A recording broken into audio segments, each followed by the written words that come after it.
Ал бисмилlah онда жігіттер, жаңа сабақ маф'улун мутлақ. Маф'улун мутлақ. Кетіп басай бер. Маф'улун мутлақ деп етістіктен кейін келетін мастарын айтады. Ол етістікті нығайту үшін, немесе сапасын баян ету үшін, немесе неше рет орындалғандығын білдіреді. Мысалы, касратил хадиматус сухайфата дейді. Қызметші әйел кесені сындырды. Нәмәл валиду, бала ұйықтады. Даққат иссаату, сағат соқты. Касратил хадиматус сухайфата касрон. Қызметші кесені сындырып қойды. Нәмәл валиду науман хафифан. Бала жеңіл ұйықтады. Даққат иссаату даққатайни. Сағат 2 рет соқты. Касратил хадиматус сухайфата дегенде тыңдаушы кесе сынбай жарылған шығар деп ойлауы мүмкін. Егер касратил хадиматус сухайфата касрон деп касрон сөзін қосып айтсақ, кесе сынбай жарылған шығар немесе шытынаған шығар деп ойлауға орын қалмай, нақты сынғандығын түсінеміз дейді. Даққат иссаату даққатайни, я? Иә. Даққат иссаату даққатайни. Бисмилlah. Ал онда жігіттер, маф'улун мутлақ. Маф'ул мутлақ дегеніміз жалпы айтқан кезде фиилден кейін келген, сол фиилдің мағынасын нығайту үшін келген мастарды айтады. Маф'ул мутлақ дегеніміз фиилден кейін сол фиилдің мағынасын нығайту үшін келген мастарды маф'улун мутлақ дейміз. Түсінікті ғой? Жалпы айтқанда ол маф'улун мутлақ фиилден кейін жүреді. Әрдайым және мастар болады, және сол фиилдің мағынасын нығайтады. Жалпы айтқанда бізге 3 мысал берген. Мысалы, касратил хадимату сухайфата. Қызметші кесені сындырды. Не болмаса, намал валаду бала ұйықтады. Не болмаса, даққати саату сағат соқты. Міне осы нәрседе касратил хадимату сухайфата касран десек, яғни біз не дедік маф'ул мутлақты фиилден кейін келген, сол фиилдің мағынасын нығайту үшін келген мастар дедік. Жақсы ма? Міне осы жерде касран сөзі осы касра фиилінен кейін келіп, сол фиилдің орындалғандығын айқын ету үшін, анық ету үшін істетіліп жатыр.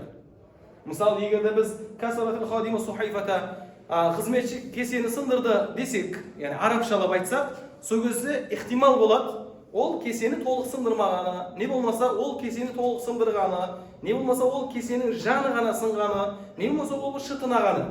Ал егерде мен касратил хадиму ас-сухайфата касран деген сөзді қолдансам, онда біздің кесеміз кәдімгідей жерге түсіп, ол не істеген?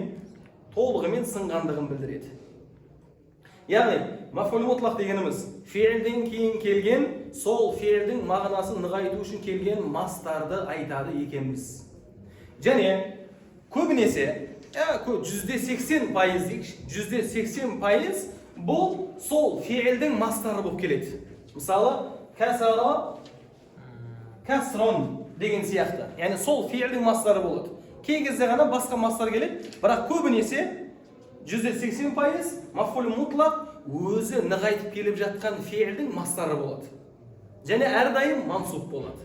Түсінікті ма? Мысалы қара, намал валаду, бала ұйықтады. Науман хафифан, бала жеңіл ұйқыда ұйықтады.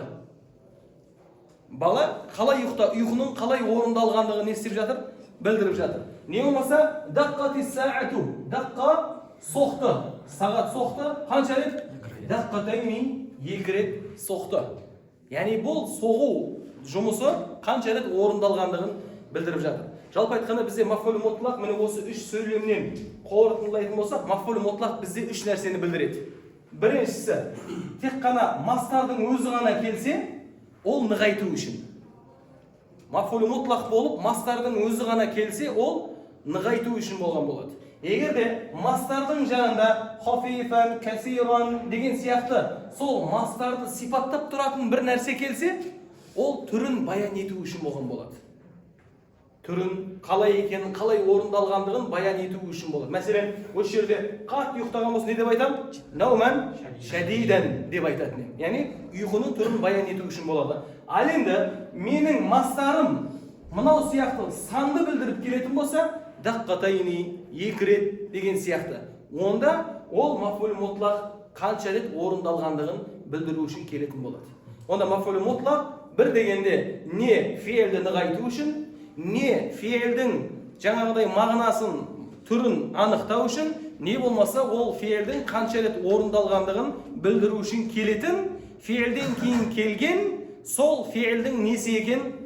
Мансуб болған мастары екен. Иъробы бұл қалай болады?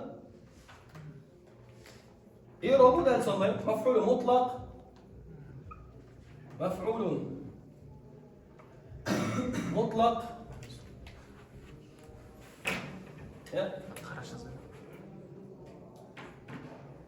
маф'ул мутлақ, мансубун ва аламату نصبه الفتحة. فتحة не болса мына жерде не болады? Бұл жерде фатха, мына жерде не болады? Әл-я-у дегендегі сияқты. Міне осы біздің неміз бүткіл маф'ул мутлақтың иърабы осындай болады жігіттер. Кеттік әрі қарай. Маф'ул мутлақ етістікпен көбінесе түбірлес болып келеді. Мысалы, хафиза Мухаммадун ад-дарса хифзан. Мұхаммед сабақты жаттап алды. Мұнда хафиза мен хифзан сөздері түбірлес етістіктер. Кейде етістікпен мастар бір-біріне синоним, мұрадиф болып келеді дейді.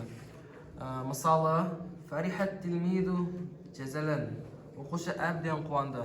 Мұнда фариха мен жазалан сөздері синоним. Кейде маф'ул мутлақтың етістігі түсіп қалуы мүмкін. Маф'ул мутлақ, жаңа жоғарыда айтқанымыздай 80% көрініс фиилмен түбірлес болып келеді. Мысалы, мына жерде касара, касран, нама, науман, даққа, даққатайни, хафиза, хифзан. Көрдің ба? Яғни сонда мынау фиил мади, мабниун аля фатхи, Мухаммадун فاعل مرفوع علامة رفعه الضمة الدال مفعول به منصوب علامة نصبه الفتحة حفظا لماذا؟ مفعول مطلق منصوب وعلامة نصبه الفتحة. Жақсы ма? Яғни фиилдің кейін келген маф'ул мутлақ көбінесе сол фиилмен түбірлес болып келеді. Бірақ кейбір орындарда араб тілінде осы түбірлес емес, синоним мастар болып келетінді жерді көреміз. Мысалы, қандай мысал берген сендерге? Фарихат тилмизу жазалан. Фарихат тилмизу жазалан. Фариха фиил мади. Ат-тилмизу не? Оның фаиля. Жазалан не? Маф'ул мутлақ мансуб ва аламат насбихи аль-фатха. Бірақ қарасаң, фариха бір етістік, жазалан басқа етістіктің мастары. Бірақ екеуінің де мағынасы қуану мағынасы. Синонимдас. Жақсы ма? Кеттік әрі қарай. Кейде маф'ул мутлақтың етістігі түсіп қалуы мүмкін. Мысалы, собран, сабрет деген әсілінде исбир собран болады. Көп орында мастар түсіп қалып, орнына сипат тұрады. Мысалы, тоқта. Исбир собран болған. Кей кезде араб тілінде етістікті айтпастан тек қана маф'ул мутлақтың өзін ғана істететіндей жағдайлар болады. Мысалы айтады, собран, ахи собран дейді. Не деген сөзді білдіреді ол? Исбир собран деп жатқан сөзді білдіреді. Міне осы жерде біздің неміз болады, собран маф'ул мутлақ. Маф'ул мутлақ болады, ли фи'ли махзуфин. Махзуф болған фи'лдің несі? Маф'улun mutlaqı болады. Mansub alamat nasbihi ne болады? Al-fatha болады. Жақсы ма? Яғни кей кезде маф'ул мутлақтың фи'лі жасырын келіп, тек қана маф'ул мутлақтың өзін айтатын несі болады екен? Кезі болады екен. Міне сондай кездерде біз ол маф'ул мутлақ дейміз, қандай фи'лдің махзуф болған, жасырын тұрған фи'лдің маф'ул мутлақы деп айтады екенбіз оны. Ал кейбір орындарда не қылды мен қарай? көп орында мастар түсіп қалып орнына сипат тұрады. Мысалы, ижтахатту ижтихадан кафиран. Оны ижтахатту кафиран, яғни көп тұрсын деп айтады екен. Ту кафиран. Мынау не? Ижтахатту фи'л. Ту несі оның? Фа'ила. Ал мынау касирун дегеніміз бұл. Мафулун мутлақтың өзі емес бұл. Ижтахатту ижтихадан касирун болған. Кейбір орындарда араб тілінде біз нені кездестіреміз? Мафул мутлақтың өзі болмастан, оның артында мынау сияқты жағдай, оның сипаты тұратында жағдайды кездестіреді екенбіз. Осы кезде оның иалабы не болады? Касирун сифат ли мафулу мутлақ махзуфин болады. Аслында қандай болған? Ижтахатту ижтихадан касирун болған. Жақсы ма? Осындай кезде де бұлар не болады? Мафулу мутлақтың сипаты келсе де, ол мафулу мутлақты бар деп есептейді екенбіз ол жерде. Әрмен қарай. Сондай-ақ мастардың орнына исм ишара да келеді. Мысалы, қола заликал қаулу. Осы сөзді айтты дейді. Қола заликал қаулу. Қаула. Мұнда залика мафул мутлақ болып тұр дейді. Кей кезде біздің мафул мутлағымыз исм ишара болып та келеді. Мафул мутлағымыз не болып келеді? Исм ишара болып та келеді екен. Мысалы, осы жерде қаула фи'л, ал-қаула мафулун би, ал мынау не болады? Исм ишара мафулун мутлақ болады екен. Кейбір орындарда, енді бұл араб тілінде өте аз кездеседі, бірақ десе де, залика исм ишарасы кей орындарда мафулун мутлақ қызметінде атқарып береді екен. Әрмен қарай?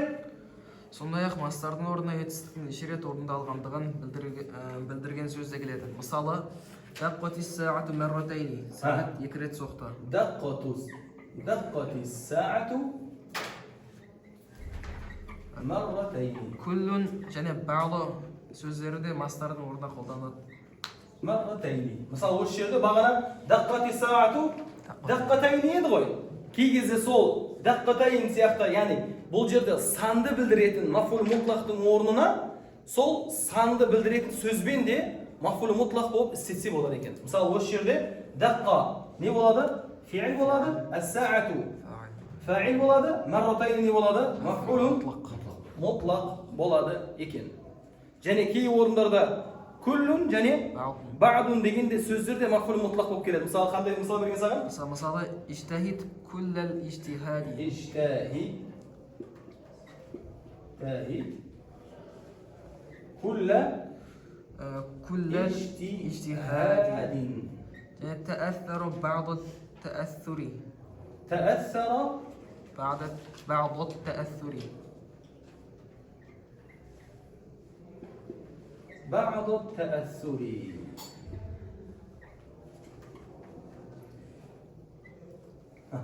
Міне, кей орындарда бізде күллун және ба'дун деген сөздерімізде мафулун биктің несін істеген қызметін атқарады деген. Бірақ бір шарты бар. Ол не? Өзінен алдыңғы фи'илдің мастарына мудоф болу керек ол. Яғни ижтахид күллә ижтихадин. Яғни ижтахид деген фи'илдің мастарына қосылып келген болу керек. Күллу мен ба'дун кейбір орындарда мафулун мутлақ қызметін атқарады. Шарты не? Өзінен алдыңғы келген фи'илдің мастарына мудоф болып келу керек болады. Ондай болады болса, мафулу мутлақ дегеніміз біздің бір фи'илдің артынан келіп, сол фи'илді нығайту үшін келген мансуб калималарға айтады. Ол сол фи'илдің түбірлес мастар болуы да мүмкін. Ол сол фи'илде синонимдас мастарда болуы мүмкін. Ал бірақ кейбір орындарда мафулу мутлақтың фи'илі махзуб қылып тек қана мафулу мутлақтың өзі ғана істетілуі де мүмкін. Және сонымен бірге мафулу мутлақты алып тастап, фи'илден кейін сол мафулу мутлақтың тек қана сипатын ғана істетуі мүмкін. Жақсы ма? Ал енді мына жерде исм ишара, залика деген сияқты, не болмаса кей кезде санды білдіретін калималар, не болмаса күллун және ба'дун деген калималар да араб тілінде, араб тілі грамматикасында кейбір орындарда мафулу мутлақ болып істетілетін сәттер мен кездер кездеседі екен. Бәлкім бұны өмірімізде мынаны көп кездестіруге мүмкін, бірақ мынаны, не болса мына екеуі, мына үшеуін Өмірімізде кездестірерміз, бәлкім кездестірмеспіз. Бірақ десе де білуіміз керек болған нәрсе, кейбір орындарда күллүмін бa'дун деген кәлималар мафул мутлақ қызметін атқарады. Шарты не? Фиилден кейін сол фиилдің мастарына мудоф болып келу керек болады екен. Иърабы қандай болады? Иърабы мафулун мутлақ мансубун ва аламату насбихи al-fathatu al-ya'u, яғни мансуб калима қандай иърабты болса, дәл сондай иърабты алады екен. Қорыта келе айтқан кезде, бұны табу оңай, бағана 80%. Касарту касрон, нама науман, даққат даққатайни деген сияқты, хафиза хифзон сияқты 80% көріністе ол сол фиилдің мастарымен төбірлес болып келген мансуб калима болады жігіттер. Енді мысалы қараңдар 55-ші жаттығуда төмендегі сөйлемдердегі мафул мутлақты көрсетіңіз дейді. Мысалы, фахимту дарса фахман. Мафул мутлақ қайсы болады? Фахман. Фахимту фиил мади мабниун аля السكن تو ضمير متصل مبني على الضم في محل رفع فاعل الدرس مفعول به منصوب علامة نصبه الفتحة فهما مفعول مطلق منصوب علامة نصبه الفتحة. قرأ يعيش البخيل في الدنيا عيش الفقراء ويحاسب في الآخرة حساب الأغنياء. مفعول مطلق عيشة الفقراء من حساب الأغنياء. Yani bunlar neler? Maf'ulun mutlaq болады екен. 56-шы жаттығу төмендегі сөйлемдердегі маф'ул мутлақтардың таукид нығайту үшін болғандардың астына бір сызық, түрін баян ету үшін болғандарының астына екі сызық, санын білдіру үшін болғандардың астына үш сызық сызыңыз дейді. Яғни қашан маф'ул мутлақтың өзі ғана келсе, ол не үшін қолданады? Нығайту үшін қолданады. Қашан жаны сипатпен бірге келсе, ол түрін баян ету үшін келеді. Қашан санды білдіріп келетін болса, ол саны болады. Мысалы қара, захафал джунду алал адуи захфатайни фи шахрин вахидин. Захфатайни санды білдіріп тұр, одан кейін қара, рағибтум фил муталаати куллар рағбати. Куллар сипат не болады? Күллә деген сөз маф'ул мутлақ келіп жатыр. Яғни бұл нені білдіріп жатыр? Жаңағыдай сипатын білдіріп келіп жатыр. Не болмаса таукид қылып келіп жатыр. Мысалы, ханнатука фил иди тахниятан. Тахниятан маф'ул мутлақ. Не білдіріп жатыр бұл? Нығайту үшін келіп жатыр. Өйткені оның артында немен қосылып келген жоқ? Сипатпен бірге кесіліп қосылып келген жоқ. 57-ші жаттығу төмендегі сөйлемдердегі қателерді түзетіп, дұрыс харекеттерді қойып жазыңызда маф'улun биктің астына бір сызық, маф'улun мутлақтың астына екі сызық сызыңыз дейді. Ал кеттік онда. Юхка анна саласата риджалин кану саируна фаважаду канзун фақала қад ахаза миннал жу'у махазун азимун фальямди вахидун минна вал яштари лана туамун деді. Бұны ауданамыз. Кеттік. Қалай аламыз? Юхка Анна саласата риджалин. Үш кісі жайында әңгіме қылынады. Не істеді? Кану саируна. Олар саирге деген түнде жолға шығып жүрген еді дейді. Қате жер бар ма жоқ па? Кану саируна. Қандай болады? Саирина болу керек. Өйткені кананың есімі қандай болу керек? Мансуб болу керек. Фаважаду канзун. Сөйтіп олар не тауып алды дейді? Канз. Яғни байлық тауып алды дейді. Дұрыс па, бұрыс па? Фаважаду канзан болу керек. Өйткені ол не? Маф'улун би. Фақала қад ахазна миннал жу'у махазун азимун. Ахаза минна жу'у махазун азимун.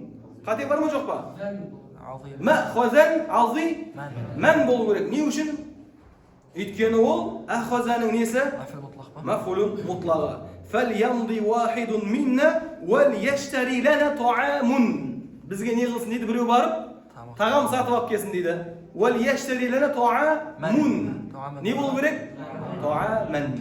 Осылайша сөйлемді жақсылап оқып, оны аударып, қателерін түзетіп жазамыз жігіттер. Жақсы ма? 58 жаттығу төмендегі сөйлемдердегі мафул мутлақты көрсетіп, олардың қалай құралғандығын айтып беріңіз дейді. Атаваниян ва қад жадда құранаука дейді. Атанауиян деген, яғни кез келген сөйлемнің басында бір калима мансуп болып тұрған болса, ол мынау сияқты болады. Собран сияқты. Кез келген сөйлемнің басында бір калима, бір мастар, то есть бір мастар мансуп болып тұрған болса, онда ол фейлі хазып болған мафулу не болады? Мутлақ болады. Фахимтул мас'алата куллал фахми. Мафул мутлақ қайсы? Кул фахми. Куллал фахми. Хафизту дарса бa'дал хифзи. Мафул мутлақ несі? Бa'дал хифзи. Итак, дали. Сендерде не Европа бар ма, жоқ па? Европа жоқ па? Жақсы, онда осы сөйлемдердің ішіндегі сөздерді, калималарды әрі жаттығудағы мақсат қылынған нәрсені орындап, әрі еуроптауға әрекет жасаймыз. Аллахымыз қайрат.